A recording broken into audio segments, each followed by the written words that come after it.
রবিবার নিজাম প্যালেসে মুকুল রায়কে ঘিরে তৃণমূলের নেতাকর্মীরা যেভাবে ভিড় করেছেন তাতে দল থেকে তার বিচ্ছেদ নিয়ে জল্পনা তুঙ্গে। তৃণমূল সূত্রে খবর, এরই মাঝে এদিন দুপুরের পর মুকুল রায়কে ফোন করেন মমতা বন্দ্যোপাধ্যায়। দুজনের মধ্যে কি কথা হয় তা নিয়ে তৃণমূল শীর্ষ নেতৃত্ব বা মুকুল রায় কোনো পক্ষই মুখ খোলেনি। তবে মুকুল ঘনিষ্ঠদের দাবি, দলনেত্রীর এক ফোনে বরফ গলার সম্ভাবনা প্রায় নেই বললেই চলে। পর্যবেক্ষকদের মতে 12 তারিখ মুকুল রায়কে সিবিআই তলব করার পর থেকেই মুকুল মমতার সম্পর্কে টানাপোড়েনের শুরু, যা দিনে দিনে চরমে উঠেছে।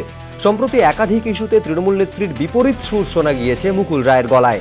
শনিবার কালীঘাটের বৈঠকে উপস্থিত না হয়েও তিনি বার্তা দেন। এতে ক্ষুব্ধ হন মমতা বন্দ্যোপাধ্যায়। তিনি মুকুল রায়ের ডানা আরও ছাটেন, যা মুকুল শিবির একেবারেই ভালোভাবে নেয়নি বলেই সূত্রের খবর। এই প্রেক্ষাপটে এদিন মুকুল রায়ের সঙ্গে দেখা করতে সকাল থেকে নিজাম প্যালেসে বিভিন্ন জেলার তৃণমূলের নেতাকর্মীদের ঢল নামে। পাশাপাশি দলের প্রতিষ্ঠাতা সাধারণ সম্পাদকের যে শরীরী ভাষা দেখা গিয়েছে, তাতে তার সঙ্গে তৃণমূলের বিচ্ছেদ যে আসন্ন, সেই দেওয়াল লিখনটি স্পষ্ট হয়েছে বলেও মুকুল ঘনিষ্ঠদের দাবি। তাদের মতে এই পরিস্থিতিতে মমতা বন্দ্যোপাধ্যায়ের একটি ফোনে কার্যত তলানিতে থেকে যাওয়া মুকুল মমতা সম্পর্কের নতুন করে মেরামতি হওয়া বা বরফ গলার সম্ভাবনা কার্যত নেই। তৃণমূলের একাংশ মনে করছে, যেভাবে মুকুল রায় বছরের পর বছর দলের সংগঠন সামলেছেন এবং যেভাবে তিনি দলের হাঁড়ির খবর জানেন, তাতে তৃণমূলের সঙ্গে বিচ্ছেদ হলে তিনি কি নিয়ে মুখ খুলবেন বা কাদের নাম বলবেন তা নিয়ে দলের অন্দরে অনেকের মনেই আশঙ্কা তৈরি হয়েছে।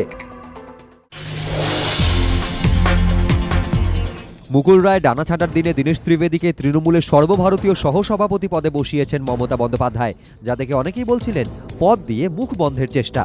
এই প্রেক্ষিতে পদ পাওয়ার পরদিনই আবার বিজেপি সভাপতি অমিত শাহর ছেলের বিয়ের অনুষ্ঠানে উপস্থিত হয়ে নতুন জল্পনা উস্কে দিলেন তৃণমূল সাংসদ দীনেশ ত্রিবেদী। রবিবার নয়াদিল্লির অশোকা রোডে অমিত শাহর ছেলের বিয়ের প্রীতিভোজ অনুষ্ঠান ছিল। রাষ্ট্রপতি, উপরাষ্ট্রপতি, প্রধানমন্ত্রী থেকে শুরু করে উপস্থিত ছিলেন মুলায়ম সিংহ যাদব, শরদ পাওয়ার সহ বিভিন্ন দলের নেতারা।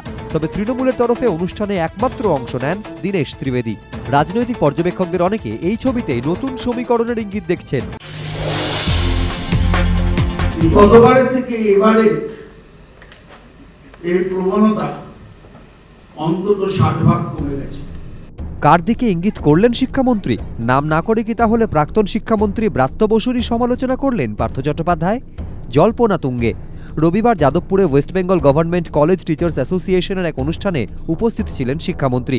সেখানে তিনি দাবি করেন, গতবারের তুলনায় কলেজে কলেজে অরাজকতা কমেছে 60%।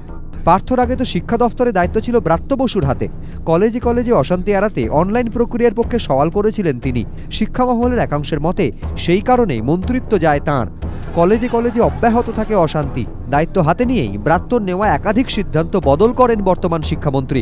অভিযোগ, সরিয়ে দেওয়া হয় পূর্বজোর আমলে নিযুক্ত বেশ কয়েকজন পদাধিকারীকে। তাহলে কি পার্থর ইঙ্গিত ব্রাত্যর দিকে? মত পাল্টে মন্ত্রী বলেন, তিনি বোঝাতে চেয়েছেন বামেদের।